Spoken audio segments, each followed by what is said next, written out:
everybody, and welcome to Laine Talks TV. My name is Laine, and I watch a lot of television. I like anime, I like cartoons, I like gaming, I like manga, I like comic books. This channel specifically is going to be about the TV and cartoon aspect, because I have another channel called Laine the Nerd, where I talk about anime and manga and gaming potentially and stuff like that.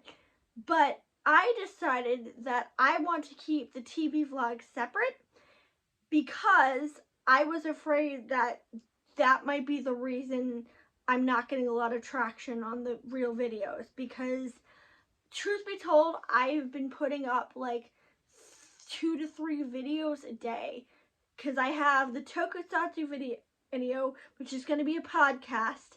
I have the Young Justice video, and I was going to, and I'm going to have gaming videos going up there soon, but I've decided to move Young Justice and anything that's not anime related over here, because I want to keep the vlogs in one format.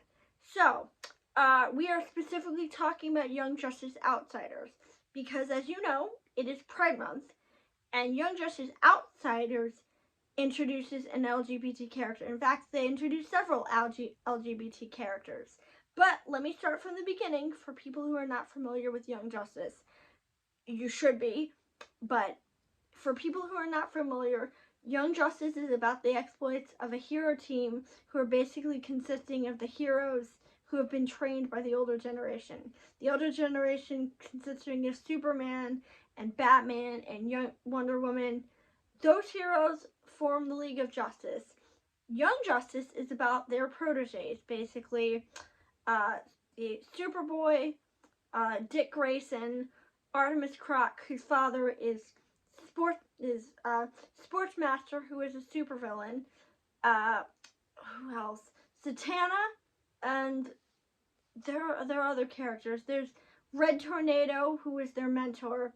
And this season focuses on their attempt to stop a group of supervillains called the Light from, I guess, taking over Earth by using the mind control of a villain called Granny Goodness, who is very creepy and very unsettling.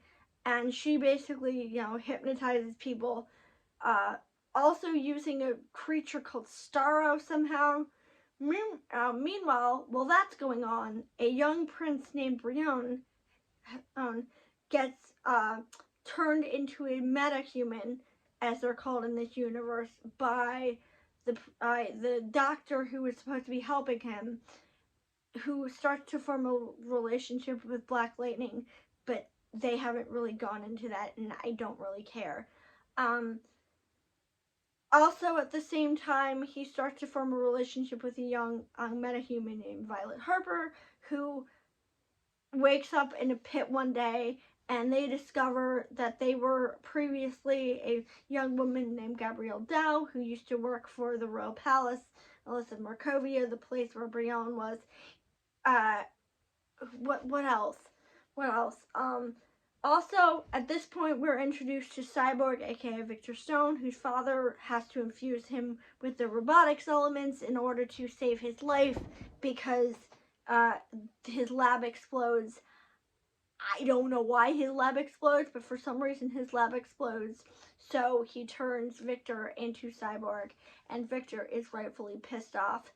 So we have Violet discovering their identity.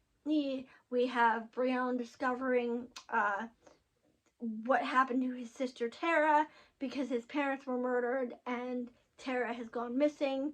It turns out she was taken by a group called Taken by the Light, and they are recruiting people, but we don't actually know what happened to her. Meanwhile, Brion is being taught to calm down and be patient, because he can spew lava, and I think it's a visual metaphor for the fact that he literally needs to cool off. We are introduced to a young meta named Forager, aka Fred, who is super adorable, but he is displaced from his home planet because they are hunting him. Actually, I don't know why. I'm not sure. I don't know if the series ever explains why the other race from the place where he lives, New Genesis, that's what it's called. I don't know if the place, if the New Genesis, I don't know if it's ever explained why he's being displaced or why they're hunting him. I'm not sure, but uh there's that. There's the fact that McGann Morse, or A.A. Megan, who is a Martian, is now having conflicts with her brother because her brother is one of the aliens that displaced not New Vestor, I keep thinking back again, New Genesis. I don't really care about that. I don't find it interesting. But he basically is trying to protect their people by forming a pact with the bad guys, and there's that. Meanwhile, Violet is discovering their identity. As I said, and they are forming a relationship with another young woman named Harper at this point. And by the way, I keep using they because Violet decides that they're non-binary. We haven't gotten to that yet, but honestly, that's one of the best parts of this show, is that how this show represents non-binary people. And I also like the fact that they ask, Violet why they keep wearing the hijab, and they basically say, because it feels right. I know I'm not Muslim, but this is who Gabrielle was as a person, and it just feels comfortable for me. I love that. I think that's a really cool idea. Meanwhile, Artemis's sister, Jade, aka Chester, who's one of my favorite villains in this series. I have a lot of favorites, but she's one of them. She is reluctant to go see her daughter because her daughter, she thinks she'd be better off without her, and she worked for the Light as an assassin, and she comes into conflict with them because they keep trying to get her to come over and see Laine. She doesn't want to, and that's a conflict in and of itself. I'm not going to introduce my favorite DC character yet because we haven't officially met him. We've seen him briefly, but we haven't officially met him as a character, except for that one scene where, they Vandal Savage suggests why don't we send him to Earth, send him to stop the Armada, and I'm like, why would you even suggest that? That's a stupid, insane idea. Vandal Savage's daughter Cassandra is now being reintroduced to the Light after having second thoughts.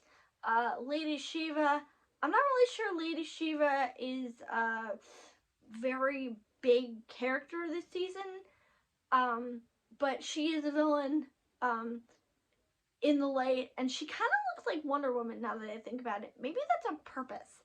I don't know if that's on purpose, but it might be, because she definitely looks like this show's design of Wonder Woman, and I think that's really interesting. What else is there? Oh yeah, Batman basically stages it so she ends up resigning from the League, and everybody's mad about that. There's nothing else. We haven't gotten to Beast Boy yet. I really hate what they do with Beast Boy in this series, but and they don't introduce the other Titans, which is very, very weird. But we will get to that at some point because we have this season, and in November when I do my favorite villains month, I will get to season 4 and the Child arc because the Child arc is awesome. But that's not for a while, and right now we are going to start at episode 12 of Young Justice Outsiders, starting tomorrow. Actually, no, you know what? Starting on Monday, because I want to start with a clean slate and start from the beginning. So on Monday, we will start with Young Justice Outsiders episode 12.